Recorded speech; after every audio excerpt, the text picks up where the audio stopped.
జనగామ జిల్లా నర్మెట్ట మండలంలోని పలు గ్రామాల్లో తండాల్లో బీజేపీ పార్టీ ప్రచారం జోరందుకుంది. బీజేపీ పార్టీ ప్రచారం కోసం ప్రజలందరూ స్వచ్ఛందంగా పాల్గొంటున్నారని, మోడీ సంక్షేమ పథకాల గురించి ప్రజలే వివరిస్తున్నారని అన్నారు. జనాలు తెలివి తక్కువ వారు కారని, ఈసారి బీఆర్ఎస్ పార్టీకి తగిన గుణపాఠం చెబుతారని ఆయన అన్నారు. వచ్చే ఎన్నికల్లో ఖచ్చితంగా బీజేపీ విజయం సాధిస్తుందని ధీమా వ్యక్తం చేశారు.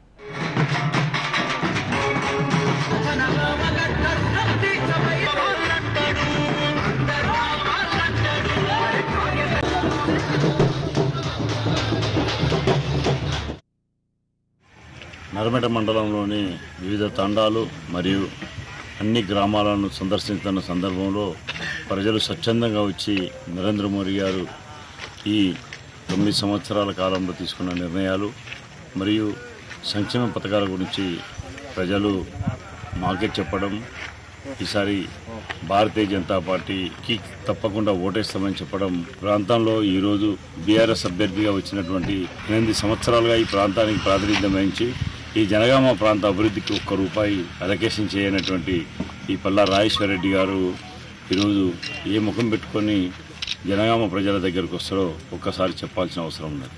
కాబట్టి ఇక్కడ ప్రాంతేతరుడు వద్దు, ప్రాంతం వాడే ముద్దని ప్రజలు విశ్వసిస్తున్నారు. అందుకే మీ ద్వారా నేను అధికారం కోసం కాకుండా ఈ ప్రాంత అభివృద్ధి కొరకు ప్రాంతం అన్ని ఎందుకు